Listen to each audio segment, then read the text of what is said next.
How do we normally start these? Oh, I like it when there's like a bit of a funny intro. So it's not like, oh, welcome to... Well, the song that we had, like walking in, was apt Yeah. from our previous chat. So that was it's like entrance music now. Yeah. Do you know what? I feel like everyone should have their own walk-in song. I feel like it should be played before anyone walks into a room. Yeah, that's what it felt like. Would yours be? Stick season? For podcast, yeah, for Yeah. podcast entrance music. It's a season of the sticks. Yeah, get the crowd hype. What would yours be? Anything with a trumpet. Anything with a trumpet.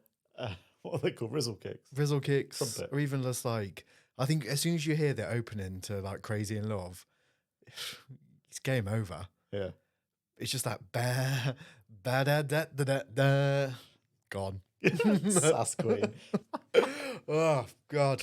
Right, here we go. You look relaxed. I am. To be fair, I am relaxed. Yeah, good. I feel like I'm sleeping well at the moment. Ooh, Yeah, that's good. I had a real bad few weeks with hay fever tablets. Yeah, you said. Yeah, but would a hay fever tablet helping you sleep? But they were doing everything but Helping you sleep. To be fair, they were keeping the hay away and or whatever That's it is the that they job. keep away. But then it was knocking me for 6.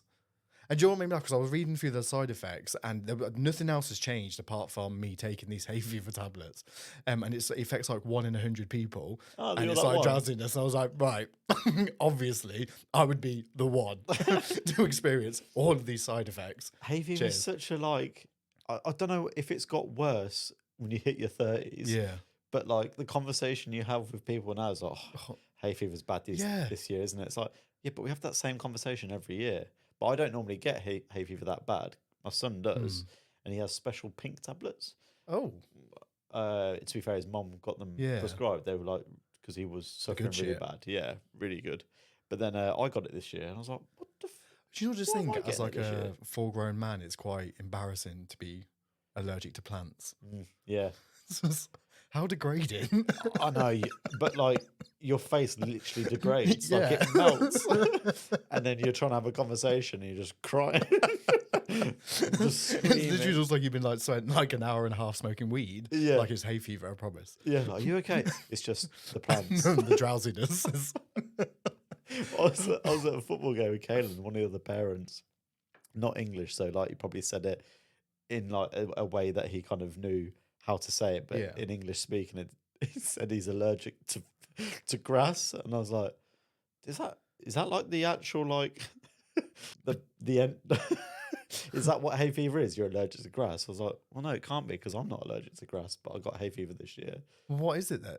Pollen? I assume pollen. Yeah, pollen. You'll be allergic to pollen, or you have a bad reaction to pollen. But just the Yeah. way he said, "I'm allergic to grass," is like you shouldn't really. Someone's be on this field told, then. someone's told him that, and that's stuck with him. He's took that as like the translation there. But it did make me giggle inside. I was like, I know what you mean, but that's not the No. sentence. I mean, I'm not a doctor, but this is a lovely little catch up. Yeah. But obviously, you start each one of the shows with something that's pissed us off, and obviously, I feel like there's a big one that I need to get off my chest today. Go on. Taylor Swift. Okay. There's probably going to be a lot of people like, apologies to the Swifties. She's great, very talented, but I'm kind of sick of it now.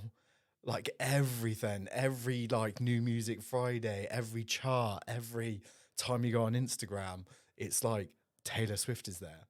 And I get it. Like she's incredibly talented. Like I love what she does. And like, you know, she's an incredible business person, but I'm just kind of like, just give someone else a chance now. It's kind of like what Ed Sheeran used to do. Right. Like every time Ed Sheeran released anything, no one else had a chance. And I was really kind of like bothered. Not that I have any kind of right to be bothered. It's none of my business. But I'm a big Charlie XCX fan. Like love how she's like goes against the grain and like, this is who I am, whether you like it or not. She released an album, like it's getting like rave reviews and was going to #1. And Taylor Swift released a UK exclusive version of her album. And bear in mind, there's like 30 versions of this album already. Right. Just because it had like 3-4 new songs on it. And then it went back to #1, keeping Charlie XCX off #1. I just feel like it's just come on. Yeah. Come on. don't really know what to say about that because it's like that's very strategic. It is, but I don't know. I would like to think it's not on purpose. I mean, I have no insider knowledge. This is Yeah, just from what I'm seeing. But I'm quite musically nerdy. yeah. Don't know if that's, don't know where I was going with that. But I'm sticking with it. And I just thought, Joe, well, that was like a real good opportunity for her to have like a #1 album. Does this saying what you just said? You sound a bit like Kanye West when he had his outburst because it's the same kind of principles, wasn't it? Yeah, That I he would no, I got a minute. No, I'm not. I No, can't remember specifically what he said, but I remember yeah, he had an it was because outburst. Beyonce should have got. Oh God, yeah, she should have won. Was it album of the year or something? But then Taylor Swift, like Taylor obviously, Swift is won it. the sweetheart of the music industry, I Yeah, guess, in a way. yeah. I don't know. I feel like she's incredibly talented and like she works obviously incredibly hard, so she deserves every bit of success. I just don't think we needed another version of that already million multi-platinum selling album Yeah, that was UK exclusive.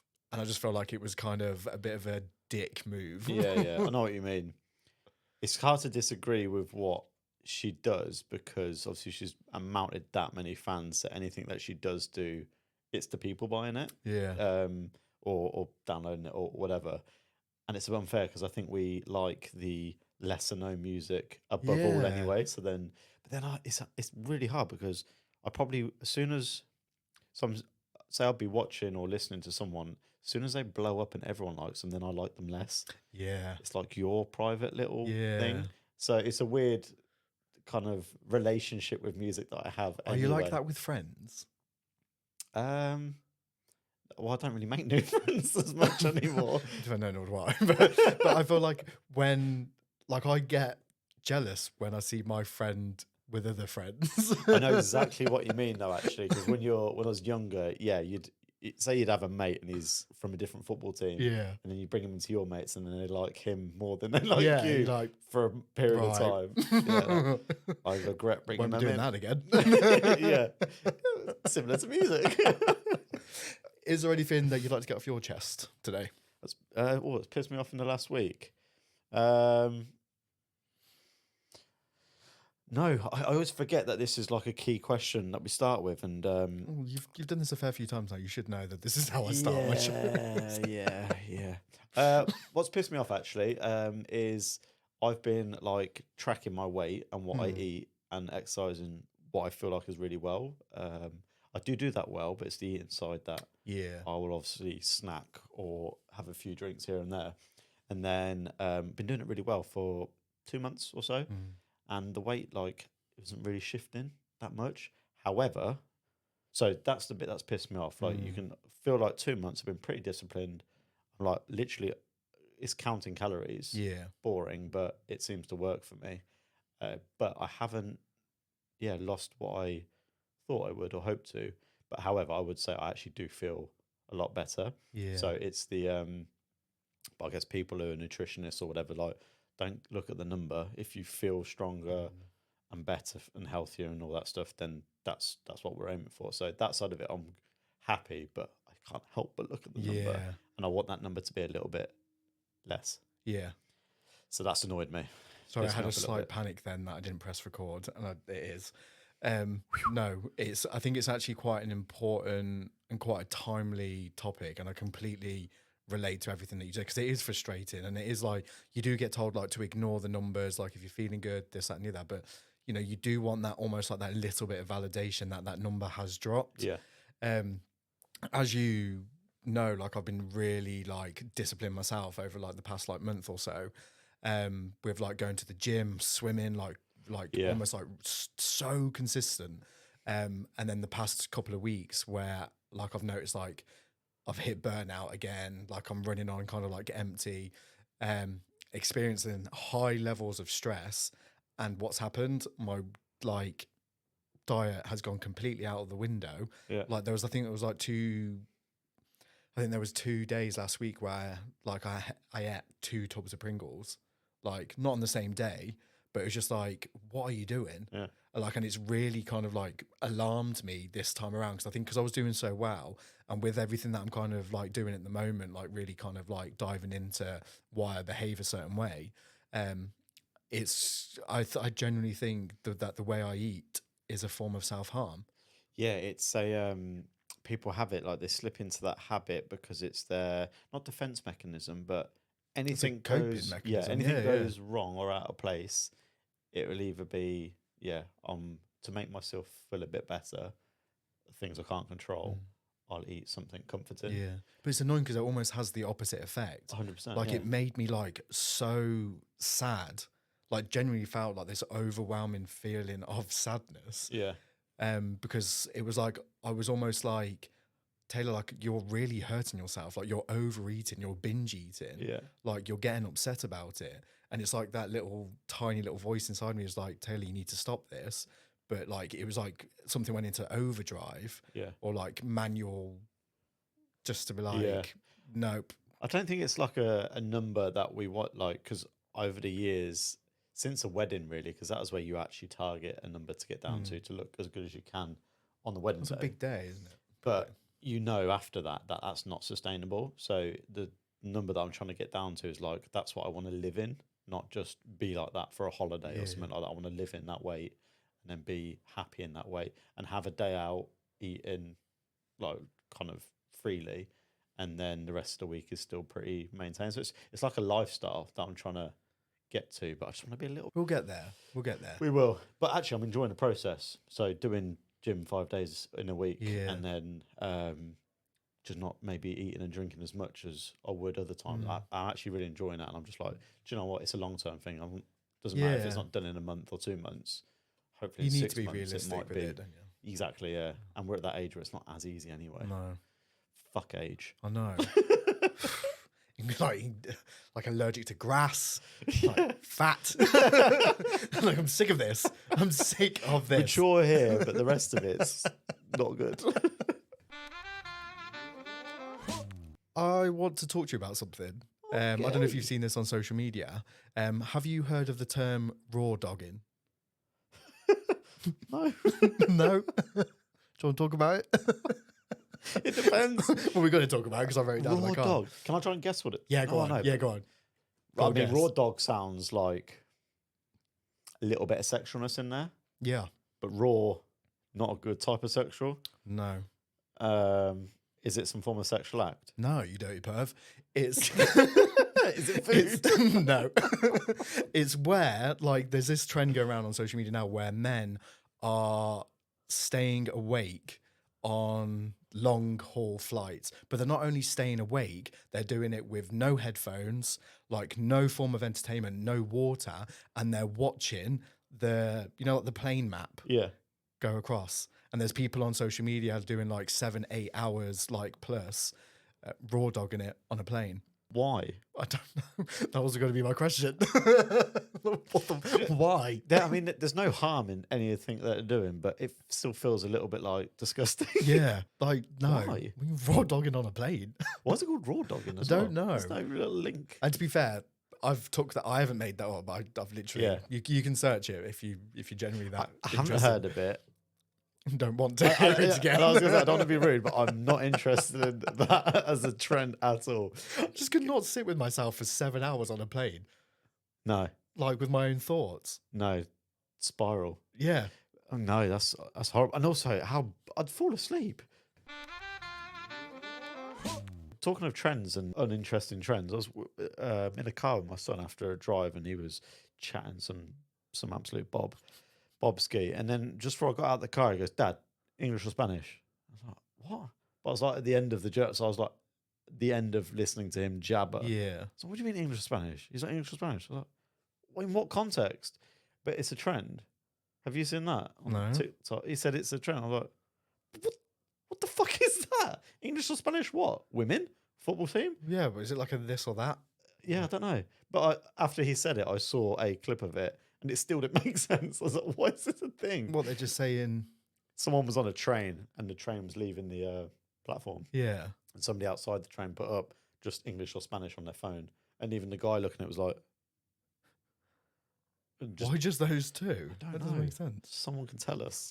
'Cause we're just Yeah, out of please get touch. in touch because we miss it. We're getting this is Old. the thing: old, stupid, and fat. Out of touch. Every segment in this is just adding more and more salt to these big fat wounds. So, I don't know if it's, talking to ourselves like that. I don't know if it's a question, but it's definitely related to age.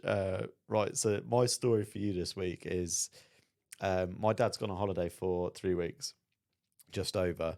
The relevance of that is that he cuts my hair. Yeah. He's been a barber my whole life, so I've never. I don't know where your head's just gone. My head didn't go into it. My eyes are instantly glazed. Into my hair, like, oh, just judged. No. But I get my hair cut every 2 weeks, which I know to some is quite a lot. But it's the chance to like catch up with my dad. Weirdly, in the barber chair, it's just a good chat. But B, because I'm going grey, Yeah. or have been for a long time, I don't like my sides too long. And not only that, but like with some people at our age, to still being able to go and get our haircut every 2 weeks I know is impressive. it's a privilege. So, yeah, It is. fair But- play. So he's gone away. So I've only ever paid for a haircut. Again, massive privilege, or had to go to someone else like once or twice because of holidays. And I did this time. So I live in a different place to where I have before. And I went to somewhere, well, basically a Turkish barber in Salvan. And I didn't have a clue what I was doing really, because I go in and I don't really have to say anything to my dad. He just knows what he's Yeah. doing, unless I ask for a change, which is rare these days. So I went in, and firstly I had to wait. That was a disappointment. Normally I book with my dad. Oh my God. Okay. I know this is going to sound so So stuffy. privileged. Okay, come on. So stuffy. But yeah, so the guy before me was getting like the full shebang. And I sat down, I was like, I just want short sides, like fade on sides, take some off the top. And he said, beard? I was like, no, it's okay, I'll do it at home. He's like, towels? I was like, no, it's okay. So he's like, I'll ask you afterwards. And he did the hair. I had to say, can you go a bit shorter on the sides, actually? And then he said, beard? I was like, oh, go on then. Like, I got tired of answering questions. And I needed my little whiskers doing. And it was my birthday the next day. So I was like, go on, you do the beard so I don't have to do it. And then he said, no, then he put a face mask on me. So he put all this cream on. I was like, what's this? And he said face mask. I was like, oh, okay. And he's like, do you want the hot towel? I was like, I mean, just do it now. Like we're here and you've already started going for it. So the whole experience was I had my hair cut, sides done, face mask. Then he put this hot towel on me. Actually, he wrapped my face with this towel. Literally just my nose was peeking out and just left me there. I couldn't see anything. I was like, I don't know when you he's were going to come mummified. back. He was mummified for a few minutes. By a Turkish barber. Just left it like very aware my nose is hanging out of this towel. No. With hay fever.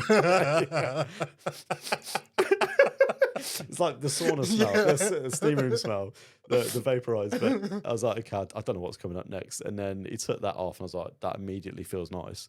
And then he started doing my beard, lent me back, all the foam, and that was nice. That was good.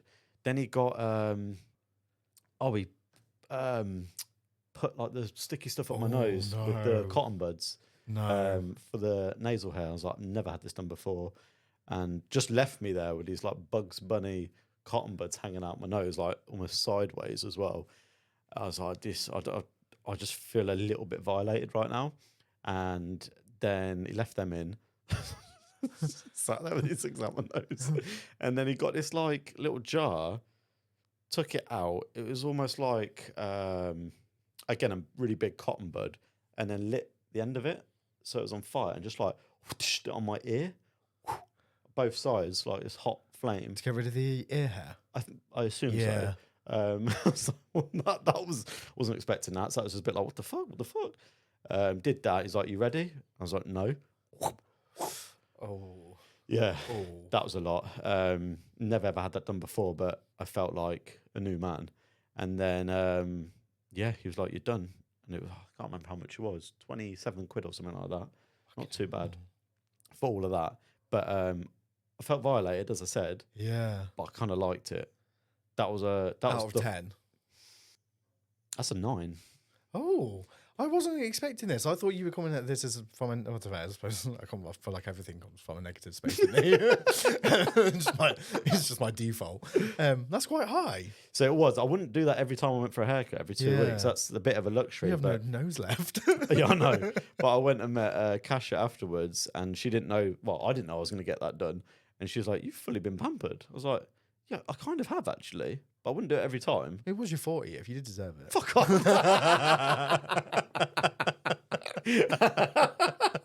Absolute liberty. But I won't have any nasal hair until I'm 40 now. But have you never had a Turkish barber experience? Turkish barber, but where my head immediately went to, though, when you were talking about this, I went to Milan at the start of the year for a bit of a break, went to this phenomenal spa, and I get massages quite regularly, but I just stay in my swimming shorts. This place in Milan, you have to like everything off, and they give you like these really like Paper pants. Plants. I mean, it might as well have been a plant. Yeah, and I've never experienced that before. I just feel like I didn't need to be in that. Yeah, I've had that once with a massage as well. And it was see-through. Yeah, it's like pointless, isn't it? Very weird. Like, I might as well just sit here with it all out. It didn't make any sense. Just netted. Yeah. Netted numbers. Bit mesh. Very meshy. But yeah, that was my Turkish barber experience, which nice. Yeah, nice. Bit like your spa float. Just new experience. Spiritual. Very spiritual. Awakening. I want to talk about books. Yes. A little bit of a nerd at the moment. Like, I'm just fully going into the whole self-care thing. And I'm reading a brilliant book called Unstressable by Mo Gaudet. We're both big fans of him, like in his journey and how open he is, this, that, and the other. But this book, I'm telling you, is like altering my like brain chemistry. Like, it is giving me so much kind of homework, to be fair, of like, and like, I'm only like 15 pages in, and like the stuff mad that's that you've given got me, this much to say after 15 and pages. it was because I'm going back and like rereading like certain parts of it, and one of the bits that like cropped up that I was just like to use your word, walloped me, was about how obviously with the generation that we're in at the moment, and like it's almost like a badge of honor to be stressed or burn out or like running at a rate that isn't kind of sustainable. Yeah. And in like a particular part of the book, it said like, I think we're a generation that's addicted to stress. Like, we're addicted to burnout. We're addicted to running at a rate that isn't sustainable. Where we probably should be addicted to like feeling good and like doing things that make us feel better, but it's not. Like, it's the opposite. Mm-hmm. And when I read it, it was like, you know, when someone said something, you're just like, oh, that hurt, that did. Mm-hmm. And I was like, I actually think I've been running at a rate where, you know, I talk about these things quite a lot about like striving in chaos. And, you know, I love when like things are a bit manic because it gets me going kind of thing. Not like that, but like, Yeah. And it's just like, well, actually, that's not a good thing. Yeah. I don't actually think you should be proud of that. Like, it's good that you're resilient. That's something to be proud of, but not like working so much like to a point where like you're burning out. Like 2 weeks ago, like I was that kind of worked up, I was that stressed, I experienced my first ever nosebleed. And it was like, I'm laughing and joking about it, but when it was this book that I was like, this isn't normal. Yeah. This you should not be kind of experiencing these kind of things, like, and you should not be almost like parading it around. Like, it's important to talk about it, obviously, but this book is genuinely making me like stop in my tracks to be like, you need to stop. Yeah, but I think that's not your fault as well. Like, that badge of honor element has been done by people around you in work life probably for 10, 15 years or more, 20 years. But the note that you're taking away, I don't know why, but books seem to have a more impactful kind of like wallop than any other form of medium. Yeah. Although I love watching a good film and TV and stuff like that. Listening to podcasts. And podcasts, yeah. No, 100%, because that's how I heard of Mo. Yeah. I hadn't seen the books. Same. Which is a little bit sad, because I've only heard, I've heard a few of his conversations, but it's with Stephen Bartlett one that raised my attention Yeah. to him. But I remember driving. It was a 3-hour podcast, was it? Or 3-hour drive? I think he's done a few of them now. I cried. Yeah. I was just crying driving. But obviously, he's got some seriously Yeah. deep stories in there. But the 15 pages, mate. Imagine what the rest of the book's going to give you. This is where it's kind of like, because even already, like I'm gonna read something out to you as well at the moment, like, because when I've had a past guest on, Paul Brunson, obviously he's from Celebs Go Dating. He's working very closely with Stephen Bartlett at the moment, and he came on the show and he spoke about having 2 owls in every situation. It's either a loss or it's a lesson, and that advice has kind of really stuck with me. Look, even saying it, Yeah, nice. like And that's Paul Brunson's. Paul Brunson, like it is stuck. It's doing it again. I Fucking don't know if it's his sexy name. guy. he Yeah, I is. don't know if it's that. It's giving me the Paul goosebumps. Brunson. Oh. But now reading this book, like I've actually got almost like a bit of an upgrade to that. And in this book, they talk about 3 owls, especially when it comes to like stress and almost like the lessons and the learnings from it. So the 3 owls are, number 1, limit. So it's like the things that stress us. Obviously, it's a no-brainer. If you're feeling stress, or if a certain person, situation, relationship is causing you a certain like stress levels, Yeah. limit it. Oh, right. Okay. Like, Limit whatever's giving you yeah, the stress. or whatever is kind of like obviously triggering you to a certain kind of like point. Limit it, like straight off the bat. Number 2 is learn from it. It's Yeah. like you learn from like, but not just like the lessons from it, but learn from ourselves and how we respond to it. So if someone's behaving a certain way, or if we're responding in a certain way that isn't quite as healthy as it should be, it's that kind of like, okay, that's where we learn. It's like, how do we respond to it and take note of it? And then the third thing is listen, obviously, to what's going on around us, and like obviously the people who might be causing this, or even kind of giving us advice on how to navigate it. But more importantly, it's to listen to our body. Yeah. And I'm kind of, it's all very timely considering last week I was very aggravated. Obviously I had my nosebleed, and it was like, okay, I think this is like my body and my brain's way of telling me that you need to stop. So it's like I really kind of took those 3 owls, took a step back, and immediately went to my journal. And I did a mind map of like, I put stress in the middle, and I was literally just drawing in dots of like certain like factors at the moment that are causing me like stress. Yeah. And yeah, it was literally like a bit of an eye opener, and I'm 15 pages in to this book, and I'm like, okay. Yeah, it sounds like the type of book that you only really need to read 10 pages at a time to get like enough thought from it, thought-provoking stuff, to then like just put into your own life or whatever you want to do with it. I love it. Since turning, well, I've read books intermittently throughout the 20s, but since 30s, I feel like I'm reading a few a year, which I know is not many in comparison. But I think to it's some quite people. difficult to read as well. Like, I think it's quite, but again, it comes down to this whole kind of like stress and making time and self-care, I think. But sometimes you do need to listen to music. Sometimes you do need to listen to a podcast. Like, it's quite rare to be able to have that time to sit down. When do you read it? Before bed? Before I go to bed. Yeah, same. Because it helps you get to sleep as well. But it's quite often a phone scroll book. Yeah. And when you do realise, it's like, just put that down. My bed scroll before bed is always like a motivational. I've told you about the algorithm. It's a positive thing, not like just looking at any odd thing. But I need to read. Well, I should do that more than I do that. Yeah. But I'm reading Walt Disney's biography, which fucking amazing. So good. But I tend to read like books like that. What you said, I don't read the non-fiction. No. I think it has to be way real. around it is. But like horror stories or crime, I don't read things like that. It's stuff that Not I can before get. bed. The monsters out there. But stuff that I can get things back from. It's value though, isn't it? Yeah, massively. I was going to say to you, so there's a book that I read on my honeymoon just before I went full time called Making the Jump. Yes. Which obviously has relevance. I think I've probably spoken to you about it before. Yeah. I think it might be quite relevant for you now because obviously, your podcast has kind of gone in a direction for a number of years, and there's that like opportunity in your own mind. It's not just like making a jump of changing jobs Yeah. or getting out of a relationship, although there's relevance in all of it. It could be just a shift change.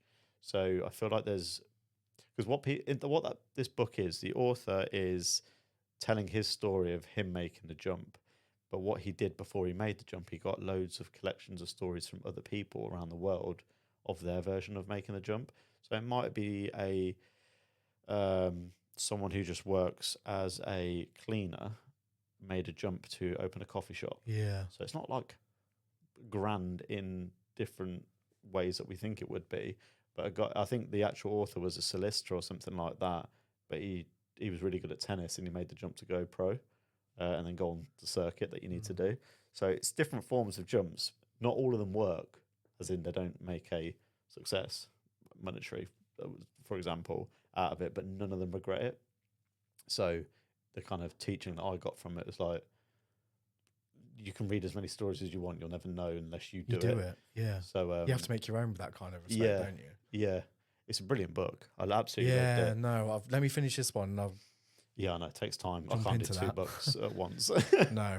But it's interesting though, isn't it? Because we can't do 2 books at once, but like if we were doing like, we could watch 2 series or Yeah. 2 films. Well, personally, I can't. Oh, can't you? Not really. I, Not if it's a deep one. my attention span is dreadful at the moment. Yeah. And it's really annoying because I'm learning all this kind of stuff off TikTok, which grinds my gears because like I should not be taking my life lessons like from TikTok. Yeah. It was like the signs that you're burnout. It was like lack of concentration, lack of motivation. Like, and I'm just like, oh, just stop telling me what I know. Yeah. But it's like I And need it's to take the jump conflicting. into it and like It's conflicting put it because into plan. that's teaching if you haven't got me in 3 seconds, see you later. Yeah. You're showing me how Yeah. to be not distracted. You got me there. Yeah. But no, books are great. I don't think I've ever done this on the podcast, but I think I'm going to ask you for a little bit of advice. Oh, okay. Or get your opinion on something because I really struggle with this thing. And it's only really been recently that I'm kind of like noticing that I'm struggling with it. But it's a thing called moral perfectionism. And I'm starting to really give myself a really hard time if I've done just the slightest thing wrong. And it's like, Morally. yeah. And it's kind of like, or even if it's like challenging me or if I've made someone feel a certain way. And it's really, I think it kind of played into like my little bit of a dip that I've had recently. And it comes with this like real, like intense guilt. And then what I find myself doing is almost like obsessing over these like really small like mistakes that I've made. Like even if they're from years ago, like I'm really like giving myself a hard time over them. But I'm going to give you some context and you can kind of give me some advice whether I was being like I'm out of order or not.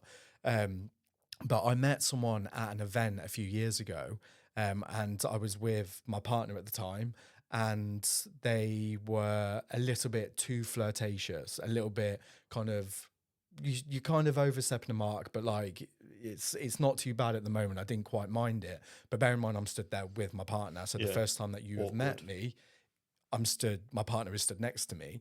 And then over time, over the few years and stuff, there's been like messages and stuff that they've responded to like stories with like winky faces and like tongue out and like you're cheeky. And it's like, what to this story of a picture of my pint? But it's not cheeky.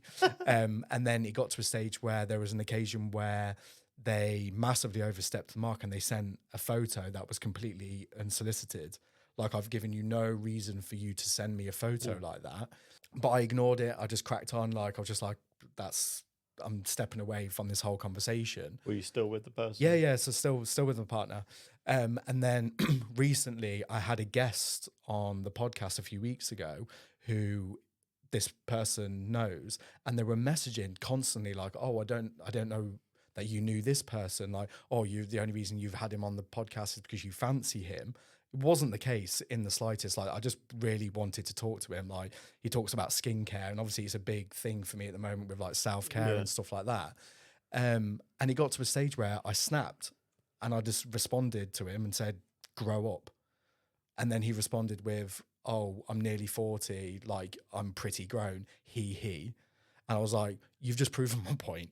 because you're nearly 40, and if you're responding to my message with he, you're not Michael Jackson. So like stop. But ever since then, I've seen screenshots that he's spoken to other people about me, saying that he has no time for rudeness and I was unprofessional and stuff like that. And I was just like, well, I don't think like I have been unprofessional.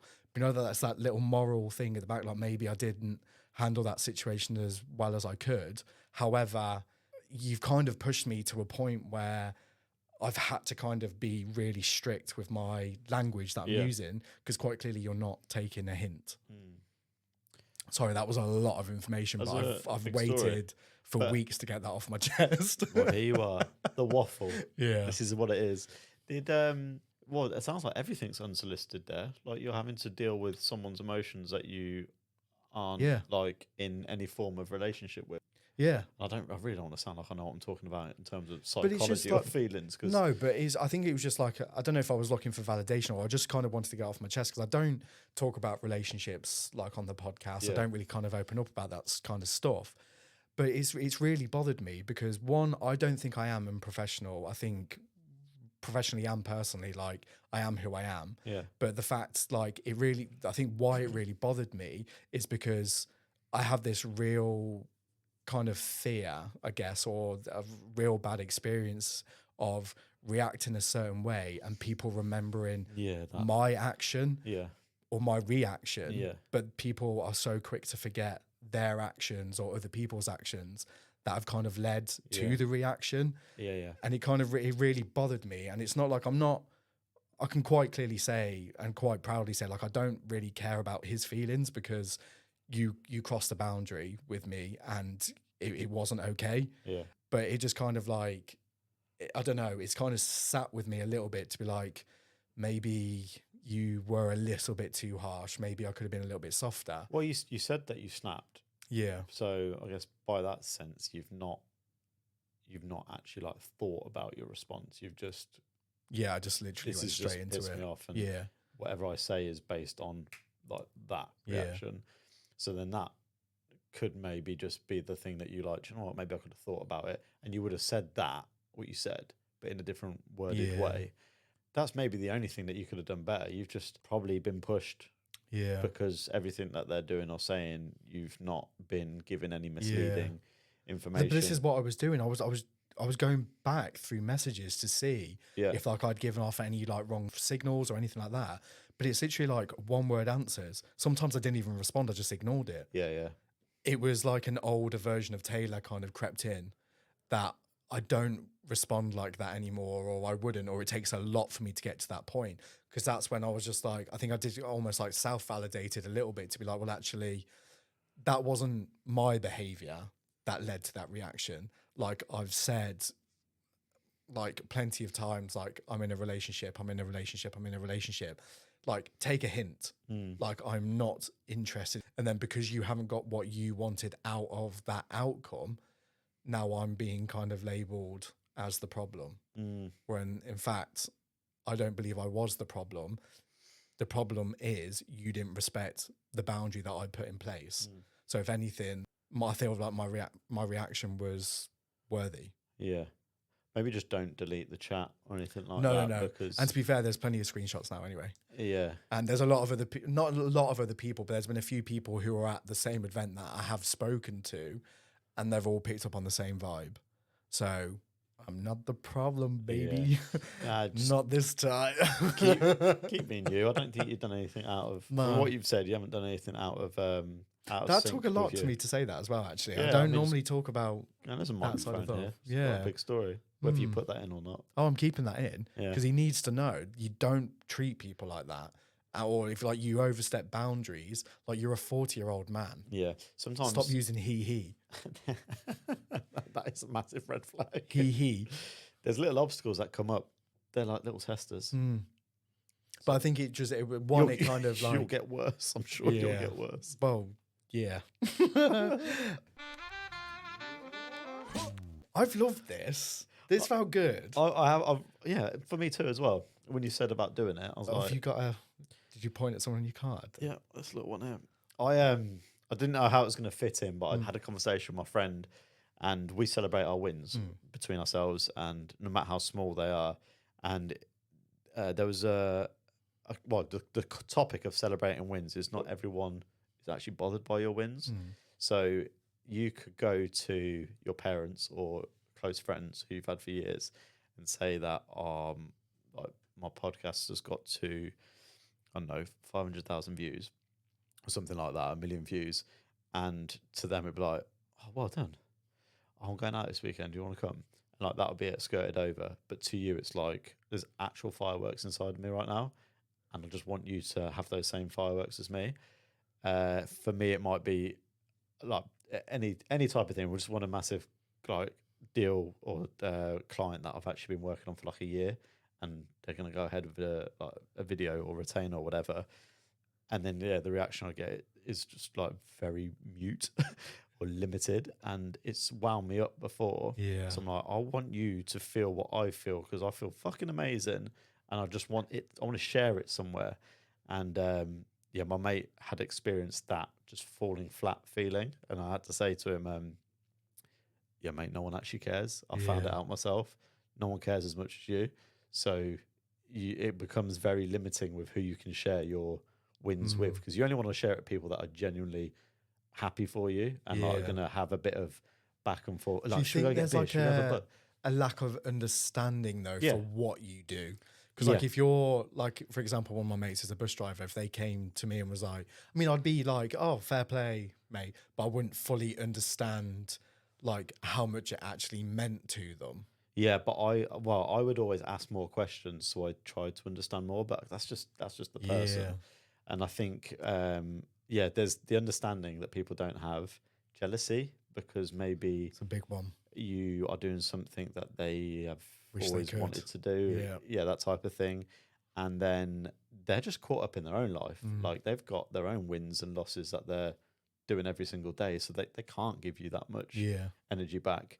So I kind of spoke about having like, you might only have 1 or 2 people that you actually share your wins with, including your partner.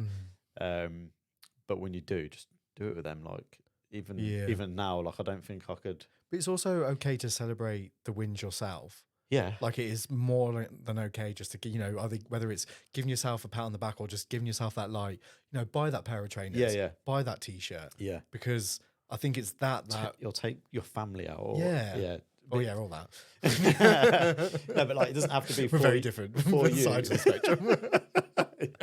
What do I want? What do I want? What do I want? But there's ways in which you can celebrate it. But yeah, it's just the concept of nobody actually cares as much about you as you. Yeah. And you only really see that when you really want to celebrate one of your wins, and no one really. It's like a similar thing of like going to the gym. Like the amount of time like you go to the gym and you feel like everyone's going to be looking at me, everyone's going to be looking at me, everyone cares. Yeah. No one cares. No one cares. No one cares. Everyone's looking at themselves in the mirror. Yeah. Not you. Thank you for joining me for a waffle. I love these little catch-ups. They're good, aren't they? Yeah, I do like them. Do love them. Thank you for listening. And if the Italian fans are still listening, thank you for making this go to number 2. Is it number 2? Yeah, I think so. In the charts? We love you. Yeah. Ciao.